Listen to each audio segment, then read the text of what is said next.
Assalamu alaikum, everybody. Welcome to our continuing series on the Palestine struggle, a new approach. And today, I'm so honored to have a person that has done tremendous work in the international arena on human rights and justice. And we have a platform issue called human security, which is the security of civilian populations, and working in terms of national security, not just the security of the state, but the security of the people. And the idea actually came from this person, Muna Ali Khalil.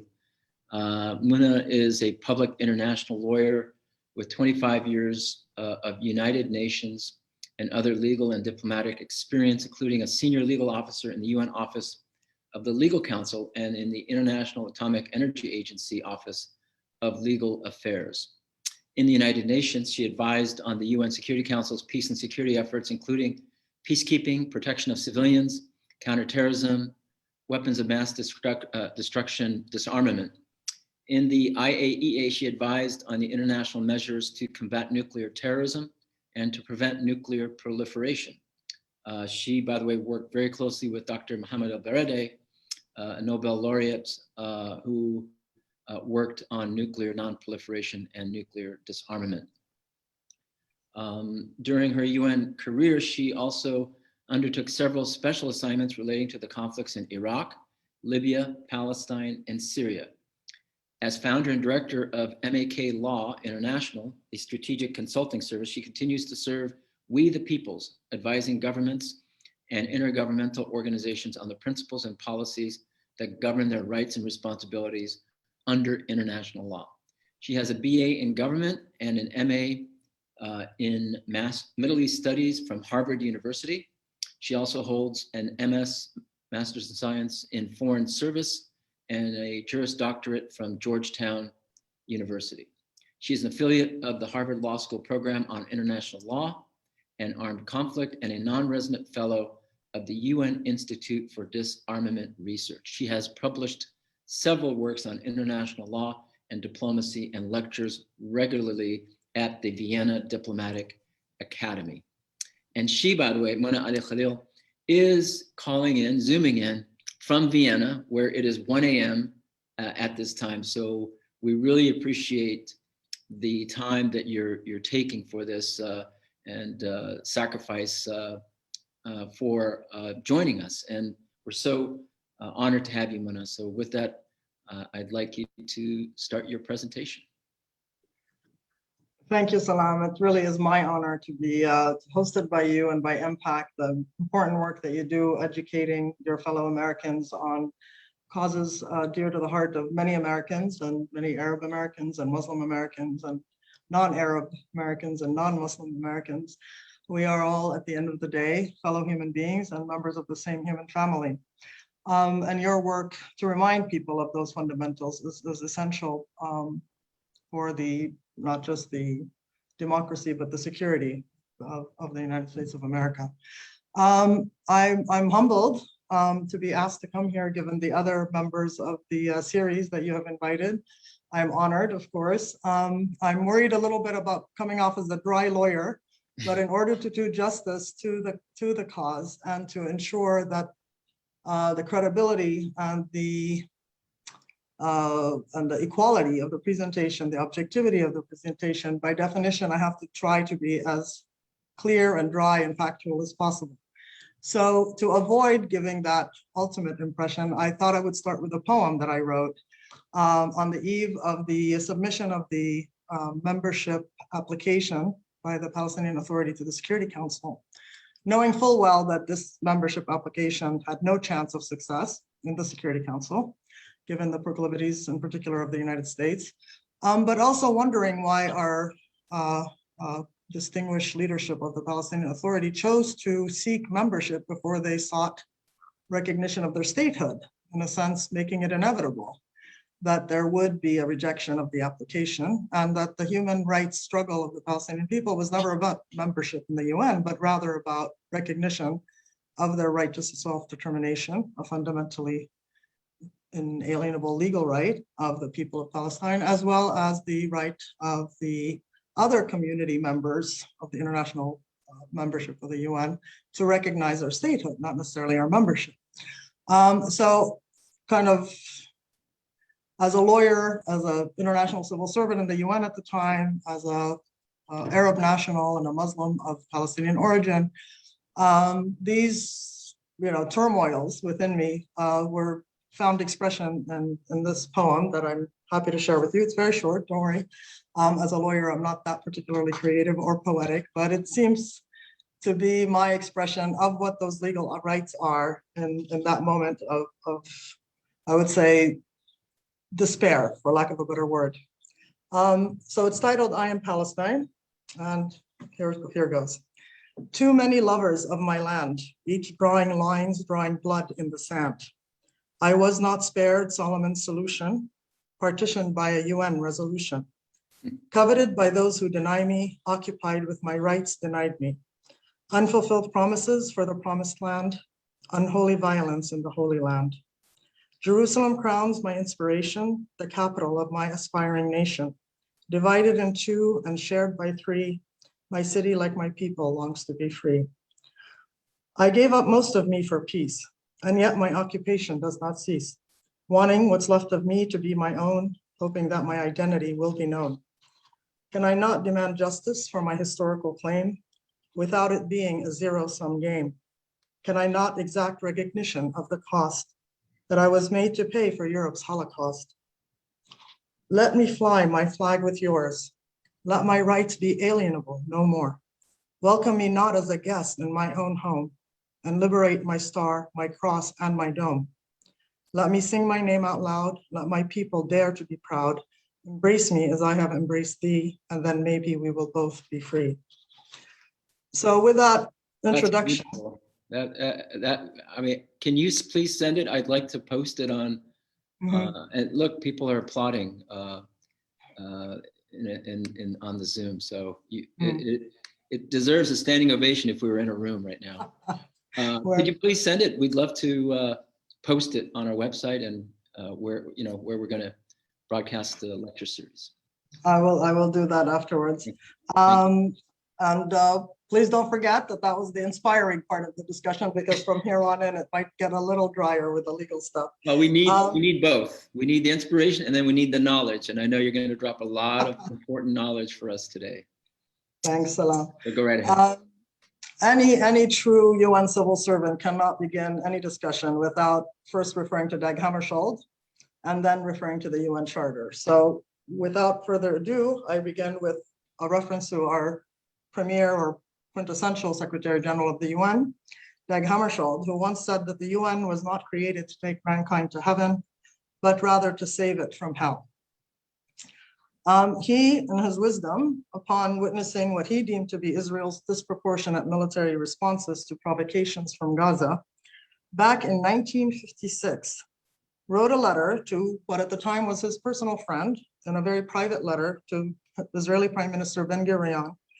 And in it, he presciently said, and I quote, "You are convinced that acts of Israeli retaliation will stop further incidents. I am convinced that they will lead to further incidents. You believe that this way of creating respect for Israel will pave the way for sound coexistence with the Arab people.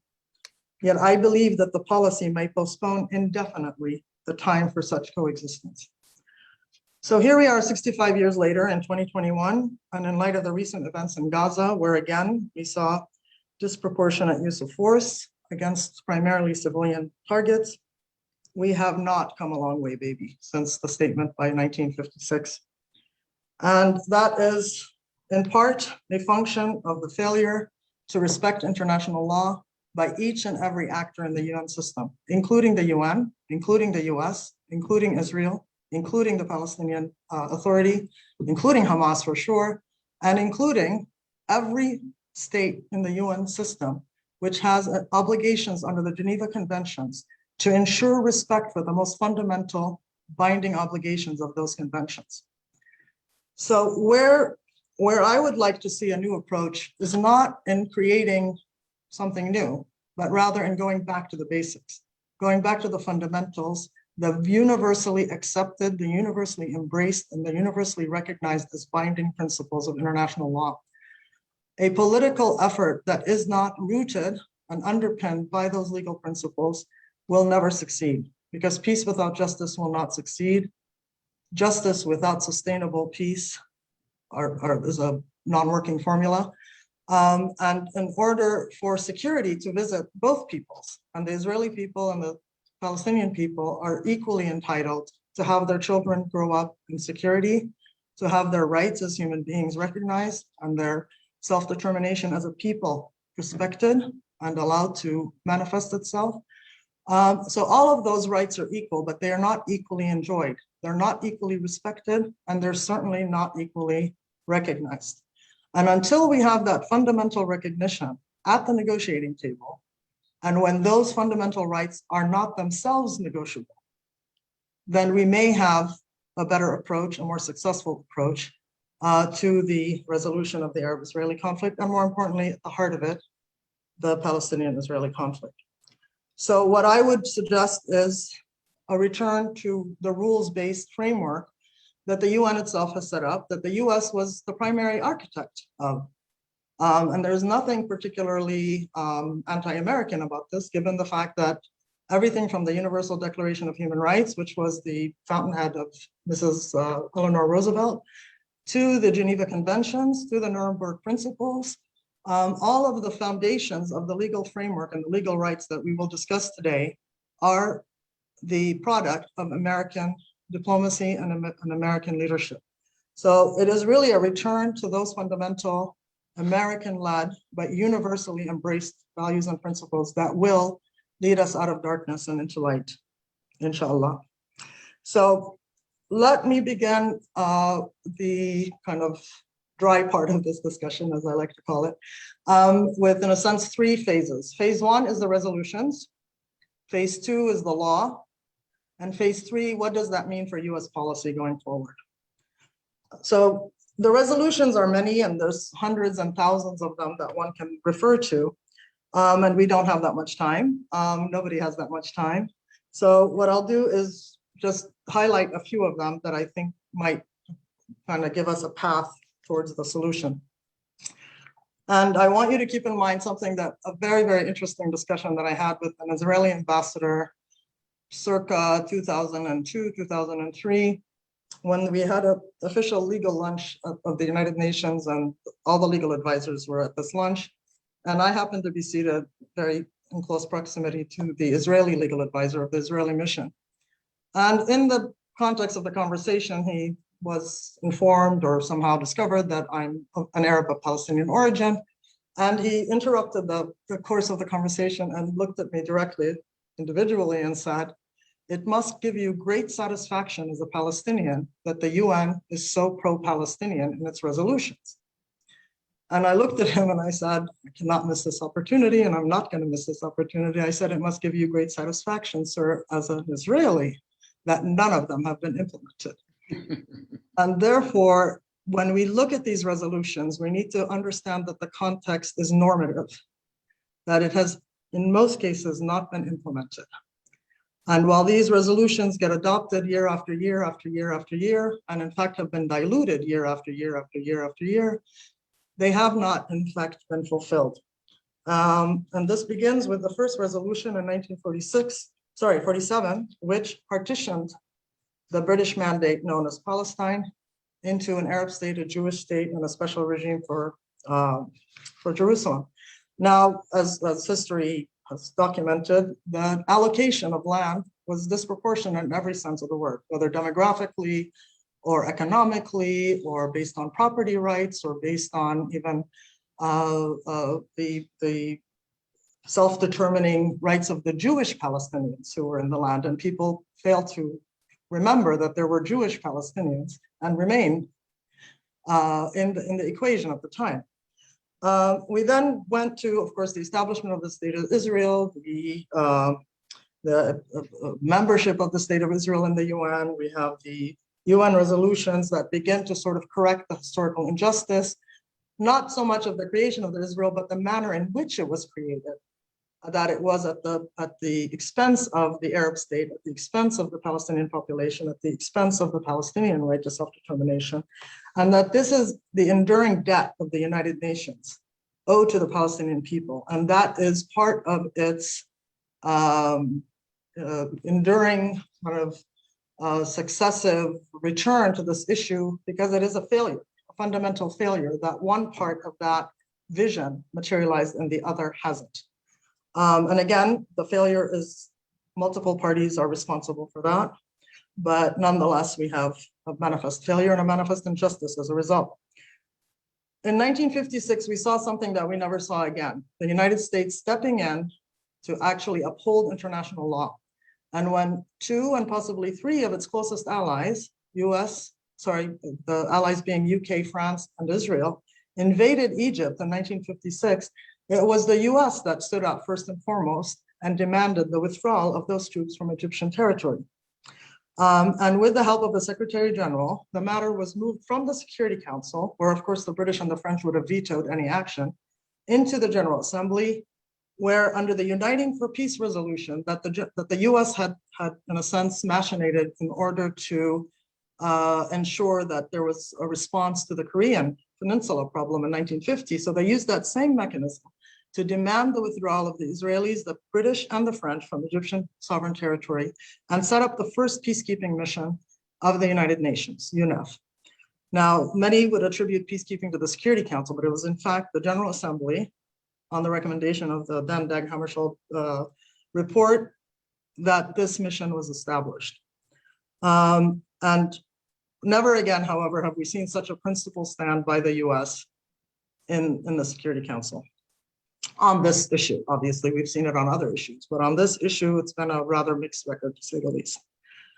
The inalienable rights of the Palestinians to national independence and sovereignty were obviously recognized in several resolutions, but they were in a sense culminated when they recognized the PLO as a representative of the Palestinian people and granted the PLO as the representative of the Palestinian people the observer status in the UN.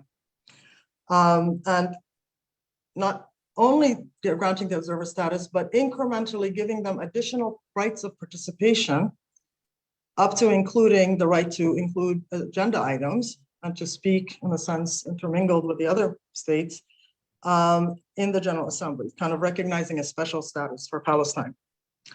They then recognized the proclamation of the State of Palestine in 1988. In 2003 was the emergency special session requiring an advisory opinion from the International Court of Justice on the construction of the wall and the consequences thereof. But the premier resolution, of course, doesn't come until 2012, which is after the failure to get membership in the Security Council was the effort to get recognition of statehood in the General Assembly in 2012, which was granted in November 2012. Not only did that resolution grant statehood, but also non-member status in the UN, an encouragement to the Council to admit Palestine not only as a state, but as a member state. And it reframed the entire legal framework applicable to the Israeli-Palestinian conflict, which is the will of the international community, embodying the legal framework consisting of the independent, sovereign, democratic state of Palestine living side by side in peace and security with the state of Israel in the pre-67 borders. As late as 2012, that was still the demand of the General Assembly, based on multiple principles, including the ones from the law, but also the Middle East peace processes, the Land for Peace formula, the Arab Peace Initiative, and as the path to a just, lasting, and comprehensive peace.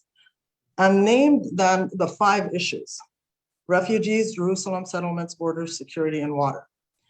Now, 3 of those should not be negotiable because they're fundamental inalienable rights. When we talk about the right of return of refugees, that's an inalienable right. It's not negotiable. So for the UN to render that negotiable is not really a favor to the Palestinians. It's actually possibly a detriment to the Palestinians.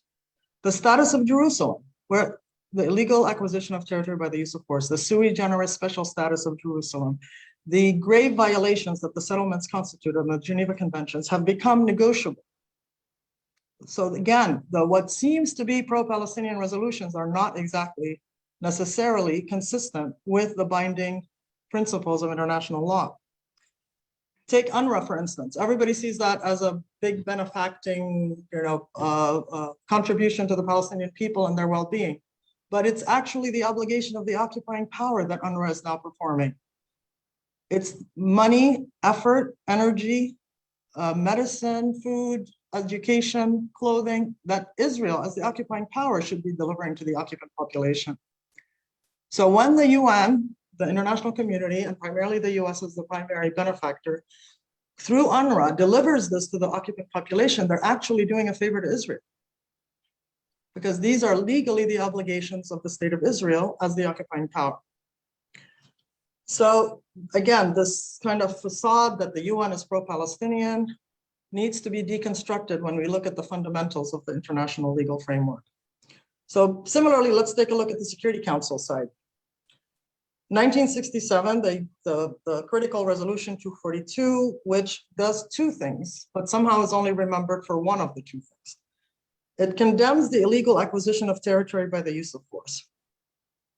Even though what they call pre-67 borders are themselves established by the illegal acquisition of territory by the use of force. But even the Palestinians have accepted that 67 is the starting point. From there, they have condemned it and codified it in the same time, is the irony of 242. But then using the Land for Peace formula, they call for a resolution of the Arab-Israeli conflict based on those 67 borders. We've certainly moved even further than the 67 border and talking about land swaps and so on and so forth. This Land for Peace, continues to permeate, while the moving target of what is demanded of the Palestinian side has also shifted.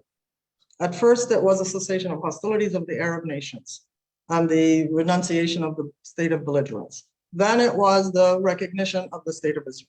Then it was the recognition of the right of the state of Israel to exist. Then it's the right of the state of Israel to exist as a Jewish state. So it's this kind of moving target so that it becomes ever more difficult. So at each stage, when the Palestinian side capitulates and or concedes, they're asked, it's not enough, they have to go one step further, one step further. So none of this is based in law. All that is required is the recognition of the state and the establishment, and that's a political choice, whether or not to have diplomatic relations. So recognition and diplomatic relations usually go together, but they can be bifurcated if one wants to create a graduated or staggered political process. So again, 242 is itself riddled with contradiction, but nonetheless is the kind of path towards this Land for Peace formula that will lead us to a resolution. 1973, of course, the ceasefire for the 1973 war.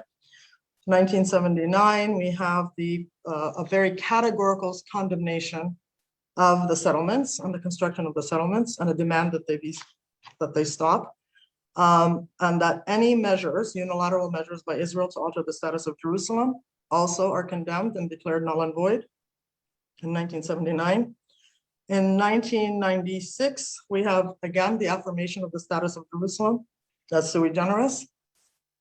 We have the first recognition of the two-state solution in 2002, and we have yet another call for the end of the construction of settlements in 2016. The mere fact that these resolutions have been adopted by the Security Council means these are resolutions that have the support of the US.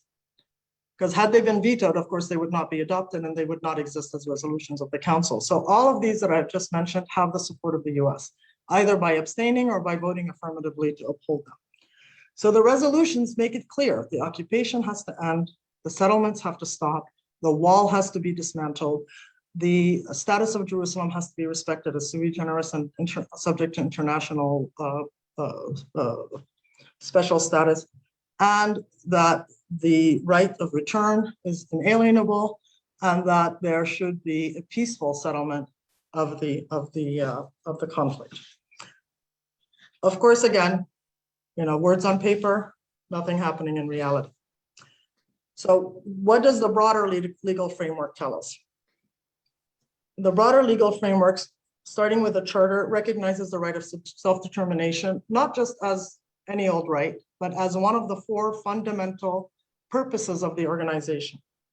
Maintain international peace and security, resolve conflicts by peaceful means in conformity with justice and international law, develop friendly relations on the basis of the principle of equal rights and self-determination of peoples. It's right there in the second purpose of the four purposes of the UN, enshrined as the premier goal of the organization, not just the guiding principle, but the goal of the organization. Having said that, obviously, just because there's law doesn't mean there's respect for the law. And that's a case that most countries, most histories, most peoples have suffered through. There's nothing unique about the struggle of the Palestinian people from that perspective. What is unique is the long-standing successive rounds, despite the flurry of activity and the flurry of peace processes and flurry of commitment statements and pronouncements, that there has been so little progress and despite all of this so-called effort. And again, as I've stated at the outset, part of that is because the further away we get from the law, the further away we get from the actual possibility of resolving the conflict. All we have is a deferment of the inevitable, which is the encroaching colonization and settlement and threatened annexation of of whatever is left of the Palestinian territory. But even then, it's not even about the territory. It comes back, and it has to come back to the fundamental human rights of the individual person, as well as a people, the right of the people of Palestine to self-determination, the same way the right of the Israeli people to their own self-determination, which has been fulfilled and is manifested on a daily basis, and good and bad. So what are these manifest violations of international humanitarian law? The occupation itself, and mind you, Israel has not only occupied Palestinian territory, it has occupied Egyptian territory, Jordanian territory, Lebanese territory, Palestinian territory, and Syrian territory, and continues to occupy Palestinian and Syrian territory to this day. The settlements are themselves a great violation of international law, a war crime. The war crimes committed every time that there's an offensive in Gaza that is disproportionate, indiscriminate, targeting civilian buildings and infrastructure, whenever there's displacement or deportation of individuals, the arbitrary arrests and detentions, the use of torture and the detention of children, all of these are violations of international law, as well as both humanitarian law and human rights law. Now, of course, Israel has the right of self-defense. There's nothing controversial about that, or doubtful about that, or one can categorically state Israel has the right of self-defense, as does every individual, as does every people, as does every state. It's an inherent right. But just because they have the right of self-defense doesn't mean that that right is unchecked or unlimited. It has rules, just like any other use of force has rules. It has to be against an objectively determined threat. It has to be a last resort, that there's no other way to remove that threat. There has to be proportionality. There has to be an effort to eliminate and or at least mitigate or mitigate against any civilian casualties and collateral civilian damage. So all of these rules apply. So it's not enough to say I have a right to self-defense. Yes, of course you have a right to self-defense. It's the equivalent of when a terrorist says, I have a just cause. That doesn't mean you can use any means to fulfill and live up and try to manifest and give reality to your cause. Of course, there's rules that apply. There's ethical rules, moral rules, legal rules, religious rules, all of the above apply, as they do to self-defense. So both sides really need to be harnessed. Those who argue that no use of force is justified by an occupant population, even against military targets, is equally objectionable, offensive, and immoral as to say that in the struggle for national liberation, we have the right to kill civilians. I find both of those statements, as a lawyer, as a moral human being, equally objectionable, because under international humanitarian law, there is a right to resist colonization and occupation, foreign occupation. That is a right that is recognized by international law. But like self-defense, it has to be executed and performed in accordance with the fundamental principles of the use of force, the distinction between combatants and civilians, the proportionality, so on and so forth. So both sides need a reality check as to what can and can be done in the name of self-defense and or in the name of a just cause. Then we come to the human rights violations that are being violated regularly. The right to life, and that's of the rights of the Israelis who are killed in terrorist attacks or in indiscriminate attacks, as much as the right to life of every Palestinian who dies on the checkpoint giving birth, or who dies in a hospital because of the siege, then they don't have necessary medical supplies, or because they have been bulldozed in their home, or they've been bombarded with missile attacks in the middle of the night. So that right to life is sacred for both sides. The right to property, the right to education, the right to live in one's own land, the right to be free from arbitrary detention, free from torture, free from cruel and unusual punishment. All of these, I mean, one can do a laundry list, but once again, time is limited. Then, of course, we come back to the right of return, which is the ultimate and inalienable right. Now, legally speaking, that should be the end of the story, but the Palestinians themselves have been willing to put this on the negotiating table. Not necessarily to surrender it, but to negotiate possibly the right of residence instead of the right of citizenship, to negotiate a swap between those who wish to live in the Palestinian state for religious reasons, as well as the Palestinians who would live in the Israeli state, but without acquiring Israeli citizenship. So there are, creative political formulas that one can achieve without losing sight that fundamentally this is an inalienable right and must be given to each individual, and it's that individual's right to decide whether to exercise that right, to waive it, or to seek compensation in lieu of exercising it. That cannot be given away on behalf of the individual. So another anecdote, maybe just as a little break from the law.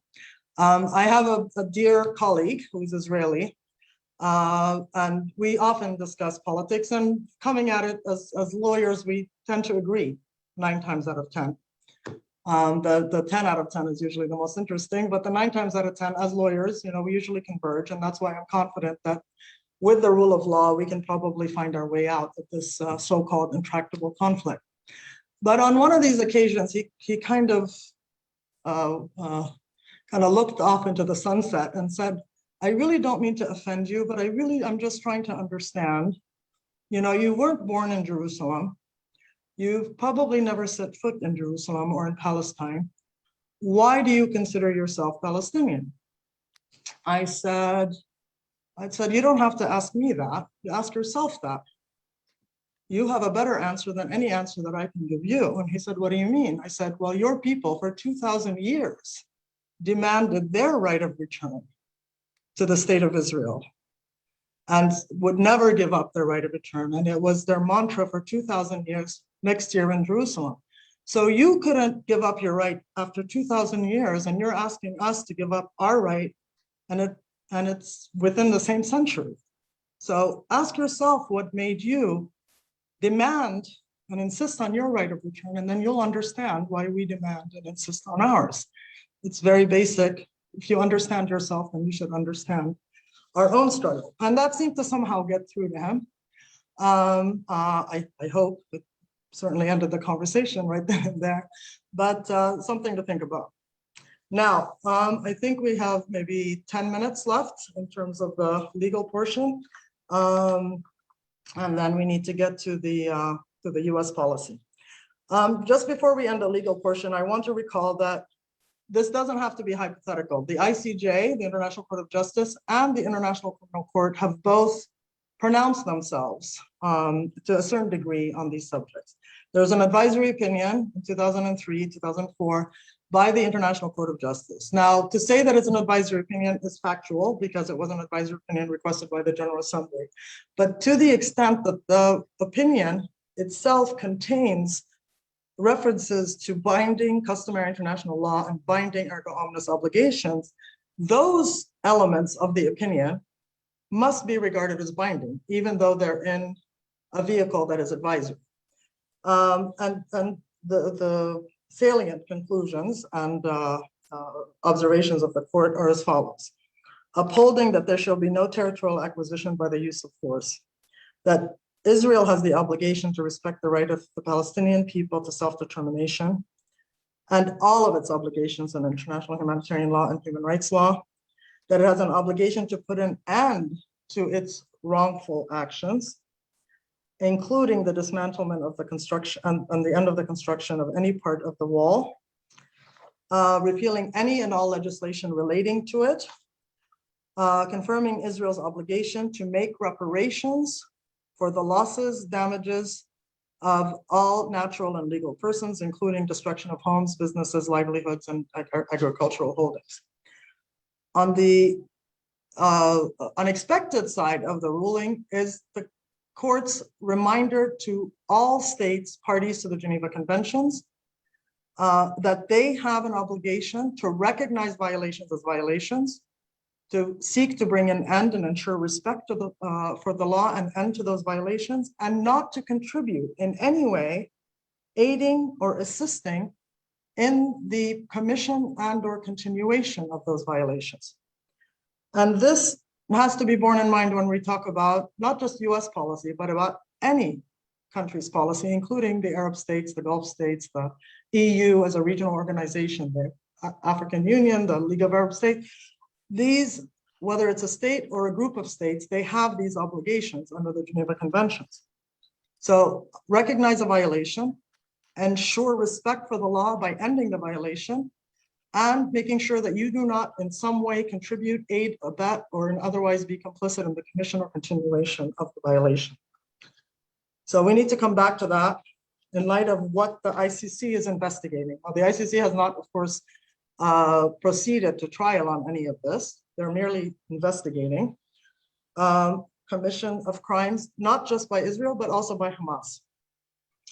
In Gaza, they have investigated alleged crimes by the IDF, including the disproportionate attacks, indiscriminate attacks, attacks on civilian densely populated areas, residential buildings, and other infrastructure, attacks on UN facilities, hospitals, paramedics, and ambulances, widespread destruction of civilian buildings and infrastructure, and the disproportionate loss of civilian life. Against the Palestinian armed groups, they are investigating indiscriminate use of force, launching of attacks from civilian areas, and summary execution of collaborators. In the West Bank and East Jerusalem, they are investigating, and it's fair to say that these things have been committed, the planning, construction, development, and consolidation of settlements as a grave violation of the Geneva Conventions, the confiscation and appropriation of land, demolitions of Palestinian property and homes, and the eviction of residents, the destruction of Palestinian-owned property and structures in the West Bank, including East Jerusalem, the displacement of people, the deportation of persons, the acts of violence by settlers against Palestinian communities, the ill treatment of the detainees, the arbitrary detentions, the detention and systemic institutionalized ill treatment of children. There is also of course, new round going to be culminating as a result of the recent events. The portfolio of the prosecutor, now it's a new prosecutor, whether they continue in the same vein as the prior prosecutor remains to be seen. So what does this all mean in the remaining 5 minutes for the US? So first and foremost, of course, there's US policy and there's US law. Supreme Court has held that international law is part of the supreme law of the land. The US policy and the law recognize settlements, let's take just settlements alone, as being illegal, as being a grave violation of international law. So from the point of view of the settlements, what can the US do, even in the absence of agreement between the parties, even in the absence of success in the peace process? Certainly you shouldn't allow your citizens to live in settlements. Certainly you shouldn't allow your citizens to donate and make contributions to the construction of settlements or to the maintenance and sustenance of settlements. Those are certainly things that are within the US jurisdiction if they want to be a responsible actor towards peace and justice. Certainly they should condition their support to the Palestinian Authority similarly to respect for human rights, allegations of arbitrary detention and torture are also being lodged against the Palestinian Authority. Those need to be investigated as well, and the support of the U.S. for the Palestinian Authority should be conditioned on those investigations being carried out in an effective way, and the responsible parties being held accountable. Other human rights violations equally should be part of that. Could be illegal detention, it could be postponement of elections, it could be the treatment and some allegations of killing of opposition figures, for instance. The arms sales of the US clearly should be conditioned based on the use and compliance of the use of those weapons with international humanitarian law. And granted, we can say that these are merely allegations, but they should be investigated before sales are allowed to go through. And last but not least, the US use of the veto. It's a sovereign right of the United States to use its veto as it sees fit, but that right is not unconditional. As a state party to the Geneva Convention, as we said, they have obligations, ergo omnes obligations, to ensure respect for international humanitarian law, to bring an end to violations of that law, and not to contribute. And by providing cover for violations of humanitarian law, the most serious violations, they are in effect allowing the continuation. And therefore, the use of the veto should be perceived and exercised within that broader framework. So with that, I think all parties have a lot of work to do. The rest of the membership of the UN and the international community at large have duties to ensure respect for the law. And we're not talking about every law and every regulation. We're talking about those fundamental principles about the occupation, the settlements, the right to life, and the right to self-determination, and the right of return. Those 4 or 5 fundamental principles. Without those, we cannot have justice, and without justice, we cannot have peace. Thank you. Well, thank you, Mona. I think this is an excellent overview of the landscape in terms of international law as it relates to Palestine, Israel, and the U.S. role. And from the looks of our audience members, you're given another standing ovation. So thank you for that. Thank you for your attention. Yes, there's a lot to cover.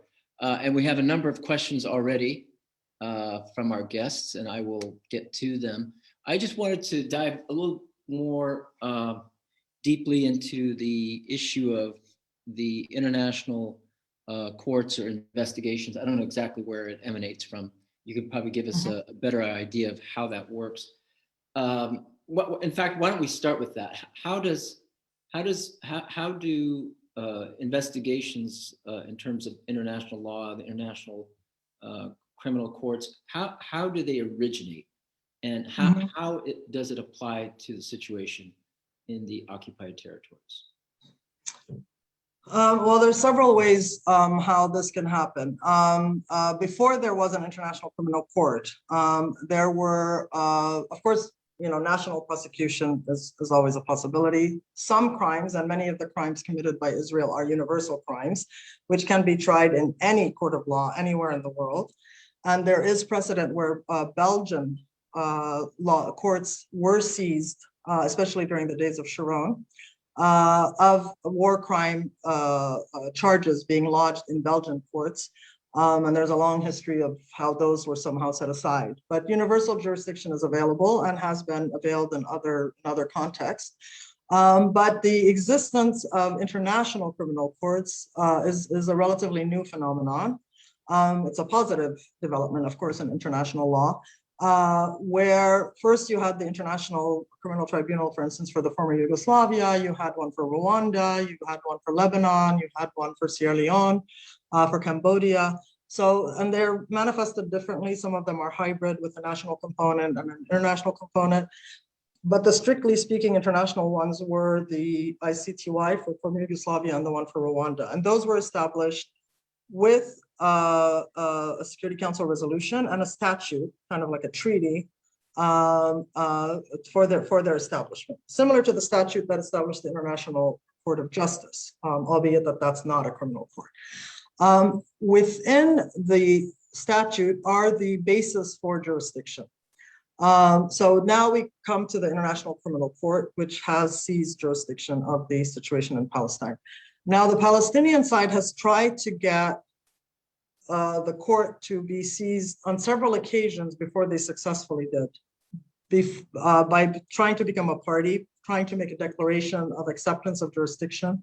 But the court hesitated because this question of the statehood of Palestine was rather fluid legally, because it's fundamentally a legal question, but there are obviously political underpinnings to it.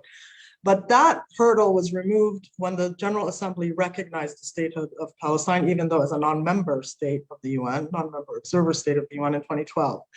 And at that point, the International Criminal Court could accept the instrument of accession of the Palestinian state as a state to become a party. So to the extent that Palestine became a party, clearly jurisdiction attaches. And the Palestinians themselves requested the prosecutor to carry out the investigation. Now, this is a double-edged sword, of course, because in so doing, they're not only opening up investigation of the Israeli side, they are, whether they like it or not, opening up investigation of their own actions, and certainly of Hamas's actions. Of course, the PA would be more than happy for Hamas to be held accountable, as they should be held accountable for their own war crimes and illegal uses of force. But in theory, the Palestinian Authority itself, their actions would be and should be also under examination, to the extent that they rise to the level of a crime under the statute. So this is sort of the evolution of where we got to the current investigation. The jurisdiction has been recently confirmed. It was determined by the prosecutor and submitted by the prosecutor to the panel of judges, which confirmed the assessment that there is jurisdiction. So now the investigation will proceed.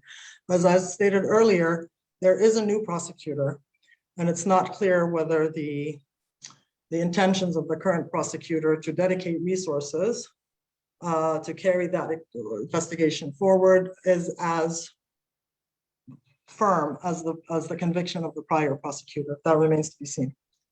And to be clear, all parties are subject to examination, as you said. So that includes the State of Israel, the Palestinian Authority, Hamas. On the State of Israel, if it has crossed the line in terms of its claims for right of self-defense, and from the Hamas side and PA theoretically, its right of resistance if it has crossed the lines in terms of limits on that as well. Well, Israel has objected to the fact that it itself is not a party to the ICC statute. However, to the extent that it's committing acts within territory recognized by the court and by the international community at large as occupied territory, not Israeli territory, they would be subject to the jurisdiction of the court. They reject that, of course, on the basis that they themselves are not a party. The question of Israel's status is itself interesting. I don't know how much interest there is, but it might be worth mentioning. On the eve of the closing of the signature of the Rome Statute, which established the International Criminal Court, both the US and Israel signed the statute. So they are signatories to the statute. This was done under the administration of Bill Clinton. Soon after, the administration of George W. Bush came into office, and they renounced that signature, indicating that they have no intention of ever ratifying or becoming a party to the statute, which is the only way to basically unsign. So most of the human rights, commentators said, oh, Bush is committing yet another illegal act. You cannot unsign a treaty. But in fact, under treaty law, you can't unsign it, but you can effectively unsign it by declaring that you will never become a party. Israel has never done that. Israel has not renounced its signature, and it has not indicated that it has no intention of ratifying. So technically, it remains a signatory, even though it is not a party. And as a signatory, it has one good faith duty under international law, which is not to defeat the object and purpose of the statute. And whether its actions amount to defeating the purpose of the statute or not is for somebody else to judge. But that is an obligation of all signatories. Thank you. And to our guests, go ahead and start typing your questions into the chat box, and we'll ask our guest, our expert on the matter, and there's a lot of expertise on this issue for sure. I wanted to ask you then about U.S. Culpability, because it is financing and providing military aid and providing political protection for the occupation, and you know, a number of Americans end up in the settlements. And is there culpability then of the United States if this investigation were to develop, that the United States itself could potentially be violating international law and be accused of war crimes as well, or supporting war crimes, let's say? I mean, that certainly is an allegation that one can make. It would require a court to reach a verdict on that question, whether it's a national court or otherwise. And questions of international law, including international criminal law, are best answered in the first instance by the national jurisdiction. Even the International Criminal Court recognizes the principle of complementarity, that when the state itself is willing to effectively and meaningfully litigate and prosecute the alleged crimes, there is no need for the International Criminal Court to investigate these things. So even Israel, if it were willing to meaningfully and effectively prosecute the alleged crimes, investigate and prosecute, there would be no need for the jurisdiction of the ICC. But here we're not talking about the commission of crimes. At best, we're talking about, as you said, contribution to the commission of crimes, and or possibly acts of omission, in the sense that where they have leverage or influence, certainly nobody's going to argue that the US is responsible for the Israeli officials and or Israeli military leaders. But to the extent that they have contributed, and let's borrow a term from the US counterterrorism regime, material support to those right. Aiding and abetting, I was going to say. Aiding and abetting, right. And providing aid and assistance, right. which is the official term of the Geneva Conventions. There would be certainly support for, it would be an alleged crime, you could say. In addition to the sort of, or the ominous one of not ensuring respect, which is probably hard to prosecute. But in the case of the US, you do have actual physical aiding and abetting going on that one could form an allegation, but it would be an allegation. It wouldn't be a conviction. There would need to be a proper court and due process and all of the rest of it before you could reach a verdict. And would somebody have to make a case and then present it to the international court, or does the investigator, him or herself, whoever it is, the person, the prosecutor, they come up with the case? I mean, I don't think, I'm not personally aware of any such allegation being made at the present moment, or any such investigation being lodged or launched at the present moment. I think the mere recognition that, to the extent that the US endeavors and proclaims its desire to be a responsible party contributing to peace and justice, that in fact it may not only be failing to contribute to peace and justice, but may actually be contributing to war and injustice, is a sufficient normative reorientation of the conversation that might hopefully cause some introspection within those who are making policy and those who are seeking new approaches to the question of Palestine. Is precisely why that return to the rules-based order should allow us to reimagine what the US's role in this conflict is. And in terms of US law, there's the Leahy Law and the US Arms Export Control Act that prevent the United States from sending weapons to any country that violates human rights in using those weapons. In other words, they would use those weapons against civilian populations. So the US may be, in fact, violating its own law there, but there's no standing for anybody to make the case within the United States. I think it has to be members of Congress that actually have to make that case in applying that law. Do you have any insight on how that would ever come to fruition? Well, it's kind of happening now. I think McCollum herself, I think, I'm not sure if I'm pronouncing that name correctly. Yeah. She has quite, if I would say, categorically made that statement without mincing words, that is certainly something that needs to be looked at. And again, we're dealing with allegations, and this is where the problem is. Until it's proven in a court of law, it remains an allegation. It could be a very credible allegation, one with plenty of probable cause and plenty of substantiating and circumstantial evidence. But until it's found to be the case in a court of law, it remains an allegation. And part of the problem is precisely that there is no investigation. Forget about a prosecution. They don't even bother investigating. And that is a failure of due process, if nothing else, not just for the sake of the victims, but for the sake of purporting to be a rules-based society, a rules-based nation, a rules-based, and when you seek to have others respect the law, this becomes a devaluing or a kind of a thorn in your ability to represent yourself as a credible advocate for the rule of law when it can be shown. And there is, I would say, significance in demonstrating that contribution to the violation, that contribution to the continuation of violations, because it does matter to the US, both in terms of its soft power, as they call it, as well as its credibility, as well as its own self-perception as an agent of certain values.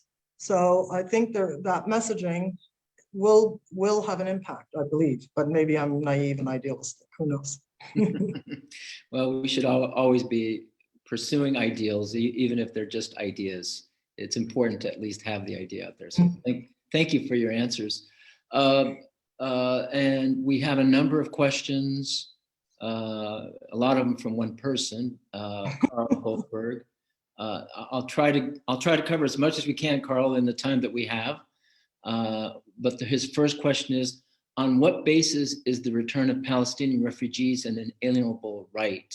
No other refugees of war, such as Germans from Eastern Europe, Hindus from Pakistan, Muslims from India, Greeks from Turkey, etc., have ever had such a right? All refugees have that right.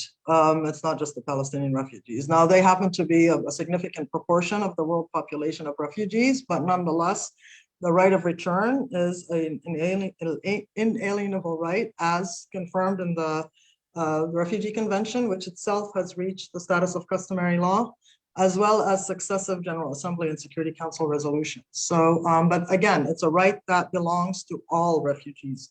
And most refugees want to return, but you don't have to return.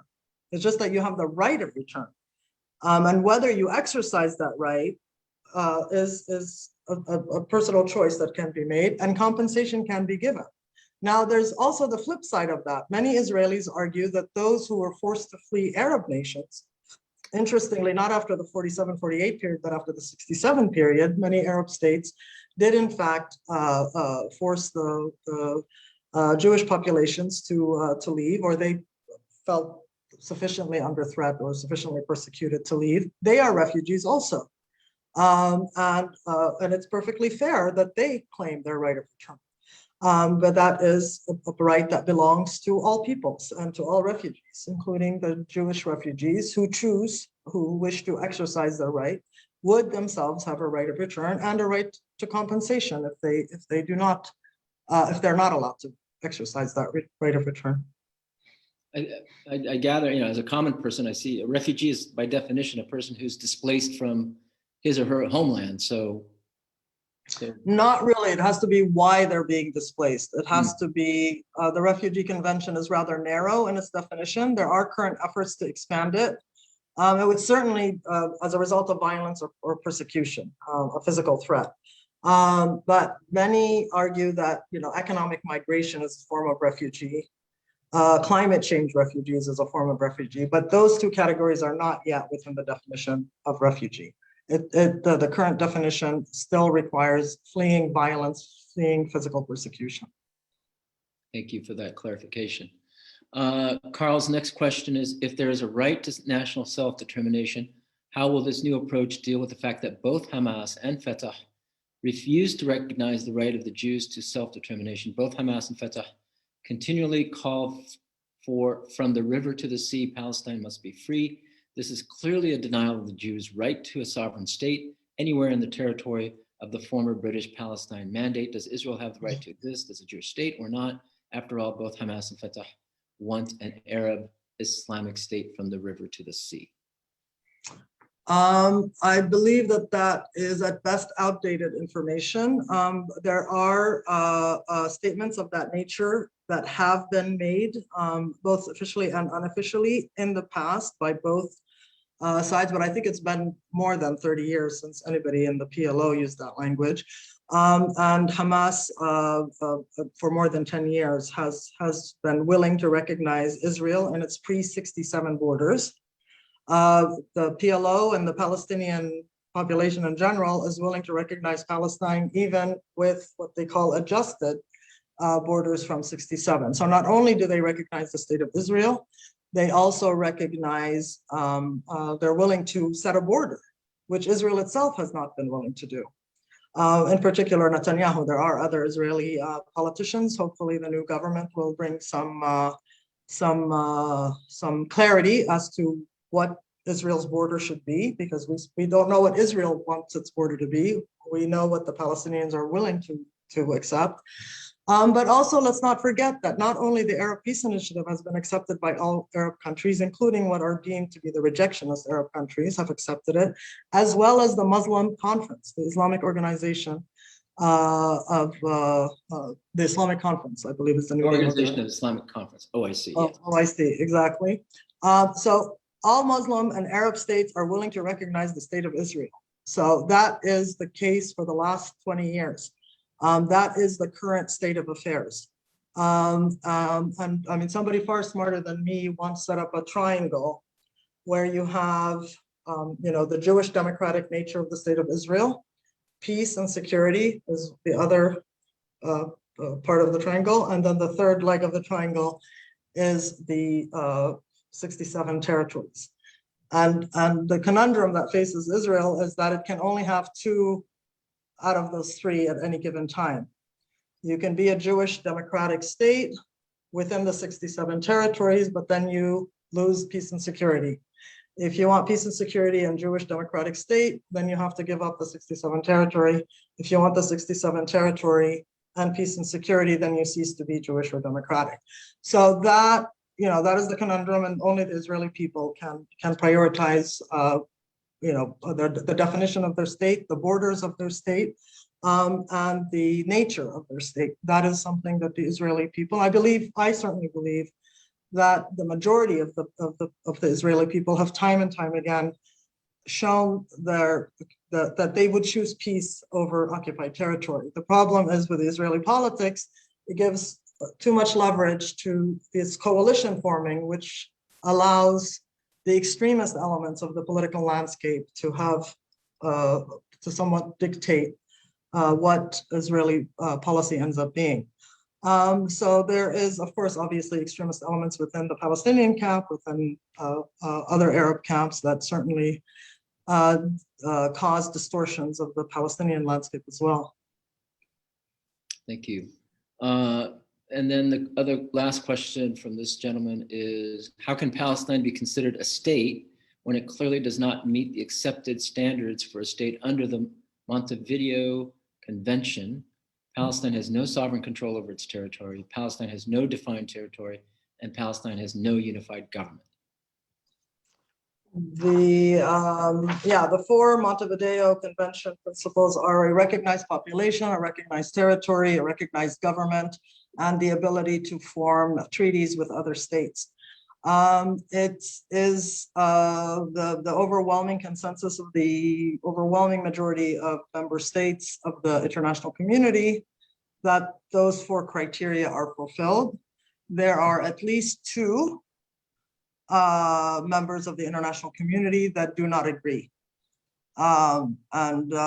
Ultimately, one can look at it legally and one can substantiate those four legal requirements. And I believe that has been done many, many times and many, many fora. But ultimately, that is the position of the Americans and the Israelis in the Security Council that blocked the application for membership in the Security Council. It was not rejected.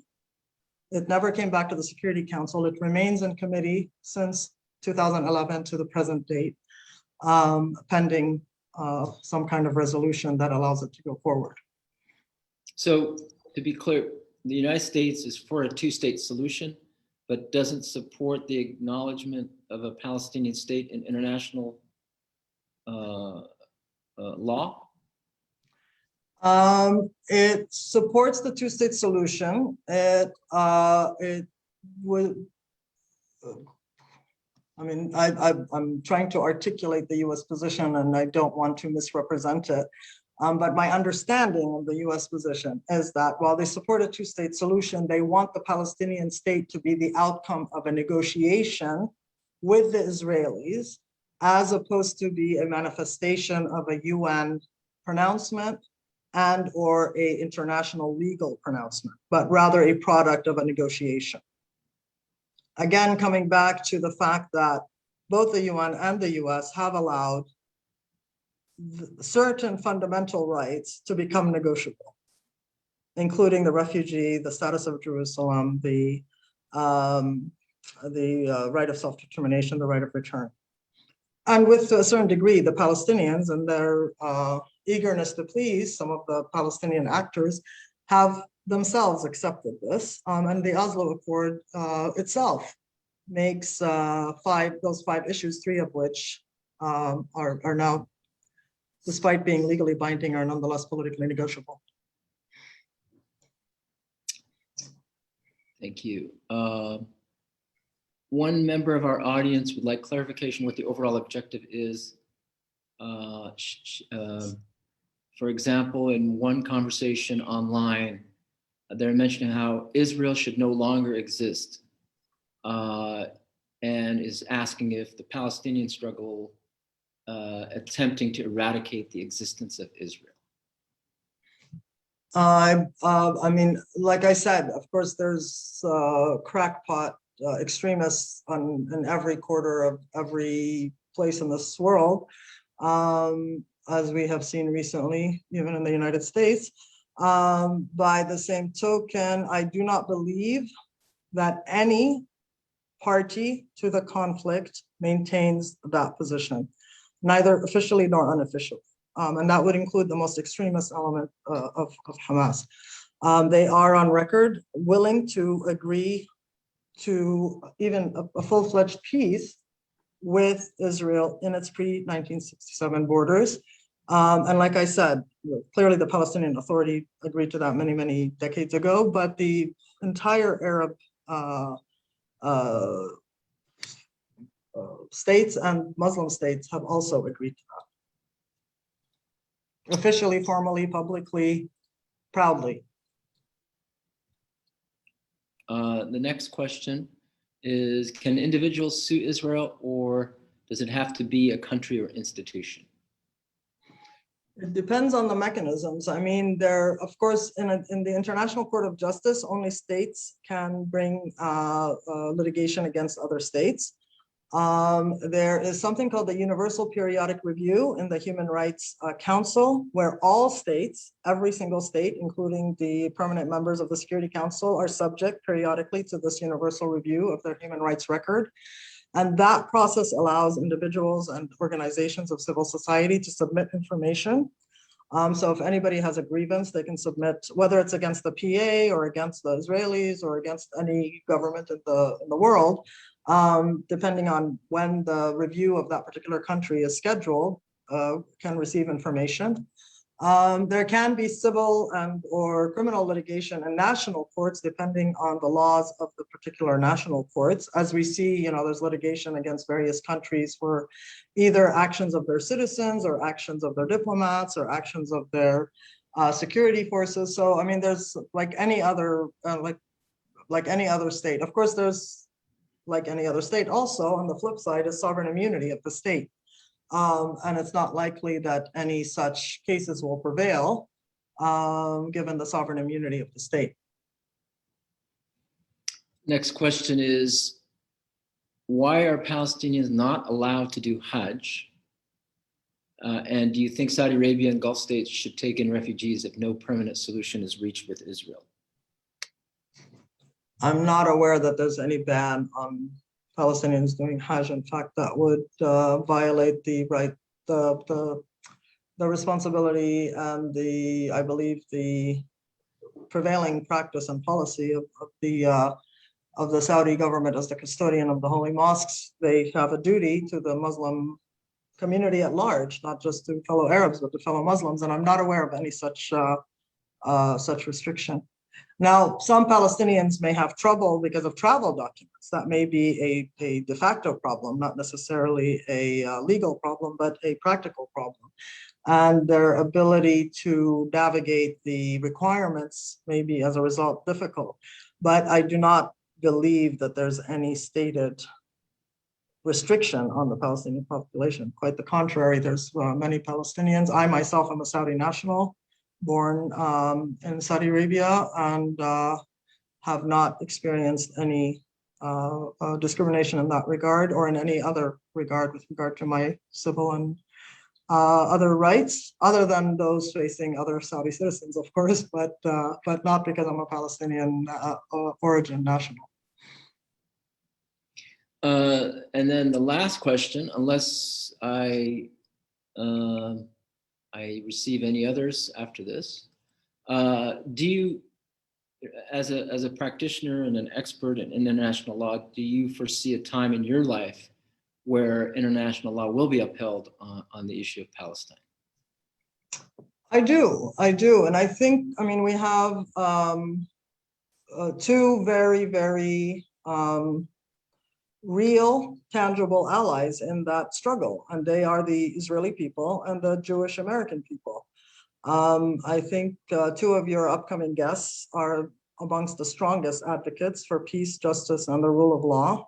That's J Street and Jewish Voice for Peace, have been very effective in opening up the space for this dialogue within the American discourse, and have given cover to, senators and congressmen and women with conscience to have those discussions and to make those observations in a free and I would say clear manner. I think the other is that the Israeli journalists have been braver than most in drawing attention to the crimes of the Israeli war machine. The human rights activists amongst the Israeli human rights groups are on the front lines of the struggle. The refuseniks are brave soldiers who refuse to render service to an occupation and to the protection of illegal settlements and to illegal acts by settlers. So, I mean, the shared interest in a peaceful coexistence where the Israeli children and the Palestinian children can grow in peace, where Israeli parents and Palestinian parents can dream of a better life for their children is shared. And there was a time in my lifetime when it wasn't Arab versus Israeli or Palestinian versus Israeli, but those of us who were pro-peace and pro-justice and those who weren't. And and all it takes is a switch of leadership. When we pick our leaders, we have to be careful to pick leaders that represent our hopes and our dreams and not necessarily our hates and our fears. And when we do that, there's always hope. Excellent. The other question about certain Jewish groups and Israeli groups, Israeli human rights group B'Tselem has declared that what's happening against Palestinians is apartheid. Human Rights Watch has done the same. Does that have any bearing in terms of prosecutions of war crimes in international court? I mean, it is a listed crime in the statute. It is a separate crime under international law. My personal view, and I may not be answering strictly speaking as a lawyer, is that it's not necessarily helpful, because it becomes such a lightning rod, that it distracts from very fundamental, clearly, unequivocally, categorically committed violations. And then it becomes about this, this word, and not, again, the fundamental individuals that are being affected on a daily basis. So while it certainly is a legitimate allegation, one that can be, made and substantiated even, I don't necessarily think the focus should be on that, but rather on the very basic fundamental rights, of right to life, right to bear children is being denied, the right to have access to medical supplies, to have access to medical facilities, the right to work your property, to have food, to have water. I mean, those are rights and violations that need to be addressed, and can be addressed with greater clarity, greater precision, and greater substantiation than getting caught up in the bigger dilemma. That is without prejudice to, of course, the existence of the crime under law, but just in terms of what it means for this particular conflict. You mentioned Israelis and Jewish Americans. What about Christians? The Palestinian Christians have, their population has been decimated to, I believe, 10% or even lower than what it was pre-1967. There are many churches throughout the United States working for Palestinian rights. Do you see them playing a role like Jewish Americans are playing on this issue? I mean, definitely. I mean, I think I mean, at least as far as the conversation we're having today about a new American approach, I think your average American would be, even the most well-intentioned one, would be shell-shocked if you said Palestinian Christian or Palestinian Jew. I mean, that just would, completely befuddle them. They would even be confused at the concept of an Israeli Arab, of which there are, close to, 20 to 25% of the population of Israel, and of many of which are also Christian. So there is plenty for the Christian community to do, especially vis-a-vis the most extreme Christian elements in the U.S., the evangelical, strain, which has ironically found itself in alliance with the most extreme of the, I would say, Likud or AIPAC or whatever elements of the Israeli spectrum of the political scene. And I truly do not understand that, given what the evangelicals believe about the Jews and I mean, it just doesn't make sense to me, but, somebody else can try to explain it. But so, politics makes for interesting bedfellows. Let's just put it that way. Indeed, that's a good way. So Christians can clarify the role of, that, if nothing else, that Jesus is Palestinian, as my niece is often prone to reminding everybody. And as a result, they do have an important role, both in terms of affirming their existence, and affirming, the role of the multi-faith, the tri-faith, the beauty of the love that Christianity, Judaism, and Islam all have for Jerusalem. And I've always said that should be the path to the solution and not the source of the problem. And for many centuries, in fact, it was. There was the one key that was held by, on behalf of the three communities, and continues till this day to be the case.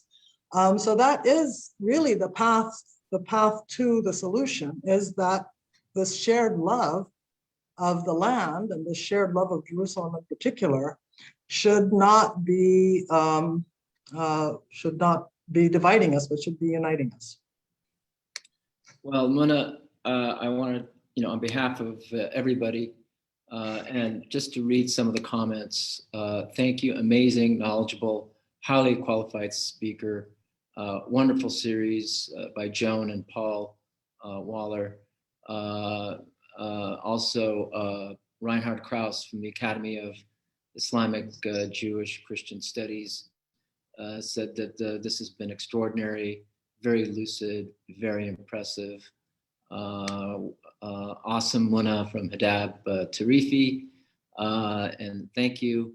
And so many people saying thank you. I think this has been extraordinary, and we get to learn from you without having to pay tuition. So this is a double the pleasure, double the fun in this in today's program.